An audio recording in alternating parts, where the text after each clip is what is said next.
I'm going to do a brief review on the Cold Steel Steve Austin Broken Skull.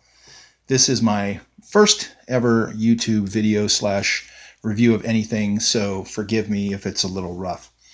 The Steve Austin Broken Skull knife, I like it a lot. It's great for everyday carry. It's extremely lightweight. The blade is sharp, sharpens up really nice. You keep it clean, and the finish stays nice and true.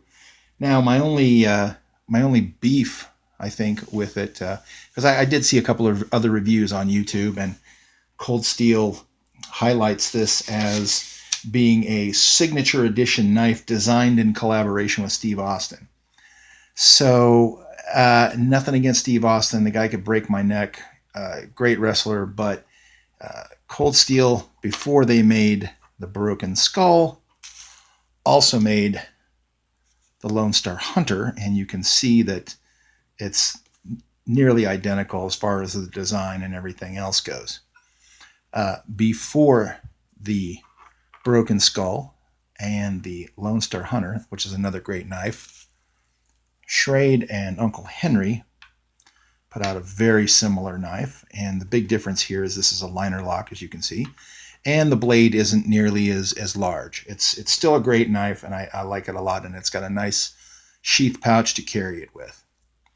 Then while I was looking around for more information on this particular type of knife, I found this one made by Colt, and the Schrade is made in the U.S. These two, of course, are made in Taiwan.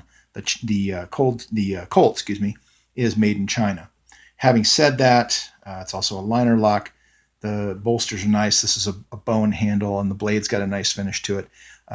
It's listed as 440 steel, and it came out of the box really sharp. In fact, I cut myself the first time that I opened it. So, as you can see, there's nothing really. I mean, again, the Broken Skull is a great knife, but as far as signature edition designed in collaboration, wasn't a whole lot to change. You change the handle, make it G10, make it a little bit lighter, put some DLC coating on the blade, and voila. Again, a great knife, but not a whole lot of thought, I think, that actually had to go into redesigning the Lonestar Hunter, which again is a great knife. If Cold Steel really wants to do something neat, I think they ought to make a lighter Steve Austin style, Broken Skull style Mackinac Hunter. A great knife. I think this is a great,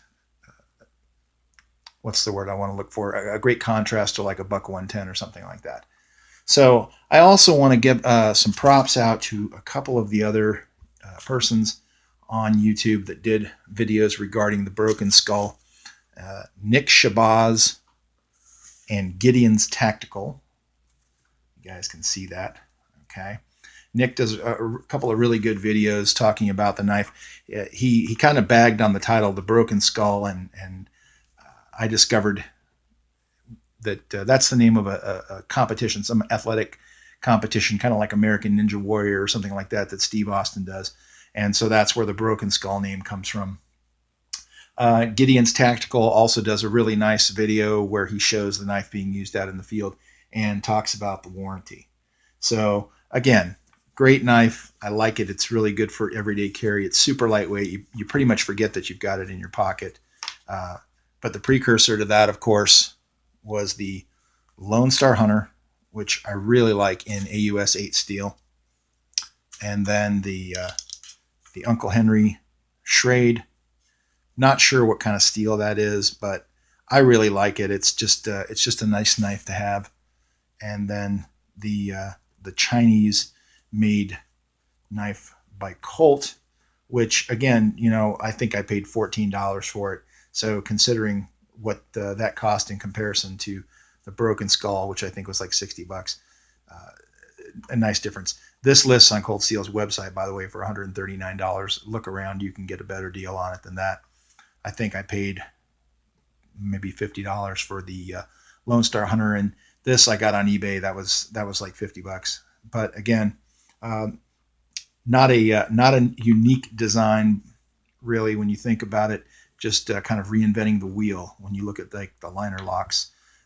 But overall, great knife. Thanks very much. Hope you guys liked the video, and please feel free to comment.